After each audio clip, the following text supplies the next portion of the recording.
ఈరోజు జగన్మోహన్ రెడ్డి గారి అధికారంలోకి వచ్చిన తర్వాత సచివాలయం ఉద్యోగం ఇచ్చామని చెప్పేసి చెప్తా ఉన్నారు. కానీ గతంలోనే ఉన్నటువంటి వాళ్ళు నువ్వు ఏదైతే ఎన్నికలకు ముందు ఉన్నావో ప్రతిపక్షంలో ఉన్నప్పుడు ఈ రాష్ట్రంలో ఉన్నటువంటి కాంట్రాక్ట్ అవుట్సోర్సింగ్ ఉద్యోగస్తులందరినీ పర్మనెంట్ చేస్తామని చెప్పారు. ఈరోజు రాష్ట్రంలో 3 లక్షల పైచిలుగా కాంట్రాక్ట్ అవుట్సోర్సింగ్ ఉద్యోగస్తులు ఉన్నారు.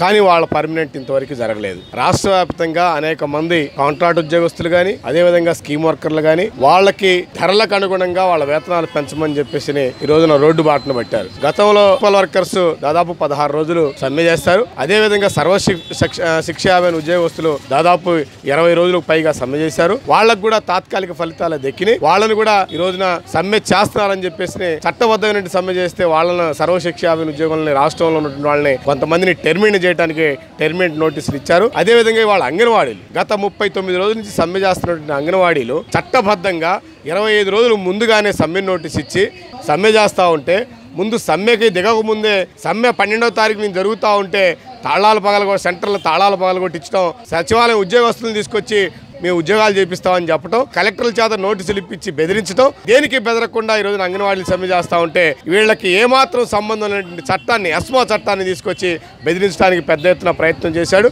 కానీ ఈరోజు ఎస్మా చట్టానికి కూడా భయపడకుండా ఉన్నటువంటి అంగన్వాడీలకి నోటీసులు సోకాజు నోటీసులు ఇచ్చారు. ఆ సోకాజు నోటీసులకు కూడా ఈ రోజున సమాధానం చెప్పినటువంటి అంగన్వాడీలకి మేము టెర్మినేట్ చేస్తామని చెప్పేసి ఈ రోజున అధికారుల చేత మెసేజ్లు పెట్టించి బెదిరిస్తూ ఉన్నారు. మీరు ఎన్ని బెదిరింపులు బెదిరించినా గతంలో అంగన్వాడీలకు ఒక చరిత్ర ఉంది. గతంలో ఉమ్మడి రాష్ట్రంలో ఉన్నటువంటి జగన్మోహన్ రెడ్డి గారు మీ చనిపోయినటువంటి మీ నాన్నగారి ఆత్మను అడుగు, లేకపోతే నీ పక్కన ఉన్నటువంటి సీనియర్ మంత్రులను అడుగు, ఇప్పుడు ప్రతిపక్షంలో ఉన్నటువంటి చంద్రబాబు నాయుడిని అడుగు, అంగన్వాడీ పోరాట చరిత్ర గురించి చెప్తారు. అంగన్వాడీ పోరాట చరిత్ర గతంలో ముళ్ళ కంచె పెట్టావు, ఫిరంగులు ఉపయోగించావు, గుర్రాలతో తొక్కించిన జీతం పెంచుకునే హైదరాబాద్ నుంచి ఇళ్లకు వచ్చిన చరిత్ర అంగన్వాడీలకు ఉంది. జగన్మోహన్ రెడ్డి గారు వచ్చిన తర్వాత ఈ రోజున పరిపాలన నవరత్నాలు అని చెప్తా ఉన్నారు. కానీ ఈ రోజున నవరత్నాల పేరుతో మీరు ఇచ్చేది పిట్టమెతుకులు. కానీ ధరలు కానీ ఏదన్నా కానీ ఈ రోజున నిత్యావసర వస్తువుల ధరలు పెరిగినాయి, సిమెంట్ ధరలు, స్టీల్ ధరలు, మొత్తం ధరలు పెరిగి ఈ రోజున మీరు ప్రతి కుటుంబానికి ఇచ్చేటటువంటి పిట్టమెతుకులు ఈ రోజున గబ్బిళంలాగా వాళ్ళ కుటుంబాల నుంచి వాళ్ళ చాకరీని తీసుకెళ్తా ఉన్నారు. అందుకని ఈ రోజున సంక్షేమ పాలన కాదు, ఇది సమ్మెల పాలనగా మారిందని చెప్పేసి మేము చెప్తాము. వర్స్ట్ అంటే వర్స్ట్ ఇలాంటి పరిపాలన వ్యవస్థలు నిర్వీర్యం చేశారు. ప్రతిపక్షాల మీద దాడులు, ప్రత్యర్థుల తాలూకు ఆస్తుల మీద దాడులు, మీడియా మీద దాడి, ఎవరైనా ఎదురు తిరిగితే ప్రాణాలతో ఉంటారో ఉండరో అన్న భయంకరమైన పరిస్థితులు. ఇలాంటి పరిస్థితుల్లో కనీసం వ్యవస్థలైనా కరెక్ట్గా పనిచేసి ఉంటే కొంతలో కొంత ప్రజలు సుఖ సంతోషం ఉండే పరిస్థితి. కానీ వ్యవస్థలు కూడా నిర్వీర్యమైపోయిన పరిస్థితి చేశారండి. ఎక్కడ చూసినా గంజాయి, డ్రగ్స్, ఎర్రచంద్రం యథేచ్ఛగా రవాణా జరుగుతుంది. ఏ విషయంలోనూ కూడా ఈ విషయంలో సక్సెస్ అయింది అనుకోవడానికి ఏ రంగంలో కూడా సక్సెస్ లేదు. నిరుద్యోగులు విపరీతంగా పెరిగారు. రైతుకి మినిమం గిట్టుబాటు ధర రాని పరిస్థితి. ఫస్ట్ రాజ్యాంగం మీద గౌరవం ఉండాలండి. పరిపాలించే వ్యక్తికి పరిపాలనా దక్షత ఉండాలండి. ఇవి లేనప్పుడు ఏది ఎట్టిపోతుందో తెలియని పరిస్థితి. ఎందుకు ఉదాహరణ చెప్తున్నాను, ఋషికొండ మీద ఇల్లు కట్టుకోవాలని ఆలోచన వచ్చి ఋషికొండను సర్వనాశనం చేసినప్పుడే ఆయనకున్న అవగాహన ఏంటో తెలిసిపోయింది. ముఖ్యమంత్రి ఏ రోజైనా సరే ఏ సమస్య గురించి అయినా సరే ప్రెస్ మీట్ పెట్టో లేదంటే ప్రజలతో ఎప్పుడైనా ఇంటరాక్ట్ అయ్యాడండి. సజ్జల రామకృష్ణారెడ్డి వాళ్ళు ఎవరండి అసలు? అంటే ఇది ప్రైవేట్ సైన్యం ఒకటి తయారు చేసుకొని పార్టీలోను ప్రభుత్వంలోను విపరీతమైన జోక్యం. అది ప్రజలు జగన్మోహన్ రెడ్డి చూసి ఓటేశారు కానీ సజ్జల రామకృష్ణ చూసి ఓటేలేదు కదండి. అది అసలు ఊహించుకుంటేనే ఆయన రాజకీయాలు మాట్లాడతాడు, ప్రభుత్వం యొక్క వ్యవహారాలు మాట్లాడతాడు. ఇవన్నీ అసలు అంటే ఓవర్ జోక్యం అనమాట. ఆయన పరిధేటి సలహాలు ఇచ్చుకోవాలి ఆయన. మరి ఆయన ఏం సలహాలు ఇస్తున్నాడో కానీ అసలు అలాంటి సలహాల వల్ల ఇవాళ రాష్ట్రం ఎట్టి పరిస్థితుల్లోనూ ఈ ఆంధ్రప్రదేశ్ బతుకున్నంతకాలం ఈ ప్రభుత్వం రాదు రాసి పెట్టుకోండి. ఏమండి గతంలో చూసాం. మినిమం అంటే ప్రశాంతమైన వాతావరణం ఉండాలి. కక్షపూరిత రాజకీయాలు కానీ వేధించడం కానీ ఉదాహరణ చూసామండి. చంద్రబాబు నాయుడు గారిని అరెస్ట్ చేయాలని ఆలోచన రావడమే ఆయన వినాశనానికి, ఆయన తాలూకు ఆలోచనకి మూల కారణం, దరిద్రానికి మూల కారణం. ఎట్టి పరిస్థితులను కూడా వచ్చేది జనసేన టీడీపీ కలిసి పోటీ చేస్తుంది. ఎలా ఉంటుంది అంటారు? మ్యాక్సిమం 140+ వస్తుందండి. ఎందుకంటే పవన్ కళ్యాణ్ కూడా చాలా బాధ్యతాయుతమైన రాజకీయాలు చేస్తున్నాడు. నోటుకొచ్చినట్టు వల్గర్గా కానీ పవన్ కళ్యాణ్ ఎంతో వ్యక్తిగతంగా దాడి చేశారు. చంద్రబాబు నాయుడు వ్యక్తిగతంగా దాడి చేశారు. ఇంటి దగ్గర ఇంట్లో ఉన్న మహిళల మీద, తల్లిదండ్రుల మీద విపరీతం దాడి చేశారు. కానీ పవన్ కళ్యాణ్ కానీ చంద్రబాబు నాయుడు కానీ ఎక్కడా సంయమనం కోల్పోకుండా ప్రజాస్వామ్యంలో ప్రజలు గమనిస్తారు, నేను ఒక మాట అన్నా సరే అది ప్రజలు గమనిస్తారు, బాధ్యతగా ఉండాలని చెప్పేసి వాళ్ళు ఎన్ని కవింపు చర్యలు చేసిన. ఉదాహరణ చూడండి, నిన్న ఎన్టీఆర్ వర్ధంతి. కొడాలి నాని ఏ పార్టీకి చెందినవాడండి? ఎన్టీఆర్ అభిమాని అంటాడు. మరి ఎన్టీఆర్ హెల్త్ యూనివర్సిటీ పేరు మార్చినప్పుడు ఆయన నోట్లో పరిపాలన 100కి 110% ఫెయిల్.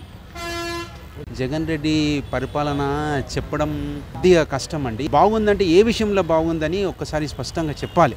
ఉచితంగా ఇవ్వడం బాగుందా, లేక బెనిఫిట్స్ ఏమైనా చేశాడా, ప్రజలకు యూత్కి ఏమైనా చేశాడా అన్నది ఆలోచన చేయట్లేదు పబ్లిక్. ఎంతసేపు ఉచితంగా చేస్తున్నాము అంటే ర్యాలీలు తీస్తున్నారు, పొగుడుతున్నారు. ఉచితం ఇస్తే దేశం కానీ రాష్ట్రం కానీ సర్వనాశనం అవుతుంది. ఉచిత పథకాలు తీసేస్తే చాలా మంచిది. లేకుంటే పీపుల్ ఆర్ బికమింగ్ లేజీ. మనకి ఈరోజు లేబర్ దొరకట్లేదు. భార్యకు పింఛన్, అమ్మకు పింఛన్, తల్లికి పింఛన్, అందరికీ పింఛన్లు అయితే ఇంకా ఎప్పుడండి బాగుపడేది? ఒకటి సంస్థ పెడితే అందులో 100 మంది పనిచేస్తే మనకు రిటర్న్స్ అనేటివి వస్తుంది, ట్యాక్స్ కడతారు, బెనిఫిట్ అభివృద్ధి చెందుతుంది స్టేట్. అంతేగాని స్పెషల్ గా ఏ రాష్ట్రాలలో ఉచిత పథకాలు ఉన్నాయో ఆ రాష్ట్రం అభివృద్ధి జరగడం కష్టం అండి. అది మాత్రం నేను అబ్జర్వ్ చేశా.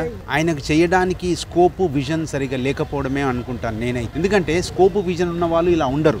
మోదీ గారిని తీసుకోండి, ఎక్కడి నుంచి సీఎం నుంచి పిఎం అయ్యాడు, అక్రాస్ ద కంట్రీ గెయిన్ చేశాడు. అలా వీళ్ళు ఎందుకు చేయలేకపోతున్నారండి? చేయొచ్చు కదా.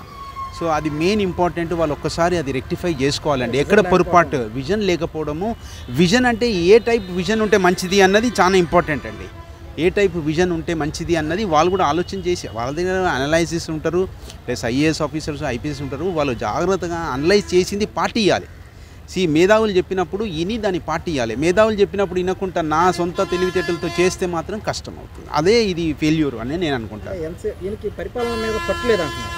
నేను పరిపాలన మీద పట్టు లేదని అనట్లేదు. ఈయనకి ఎంతసేపు నేను గ్రేట్ అని అనే దాంట్లో ఫెయిల్ అవుతున్నాడు. నేను గ్రేట్ అని అనుకుంటా, మనం ఏం చేస్తే గ్రేట్ అవుతామన్నది ఆలోచన చేసి చేయాలండి.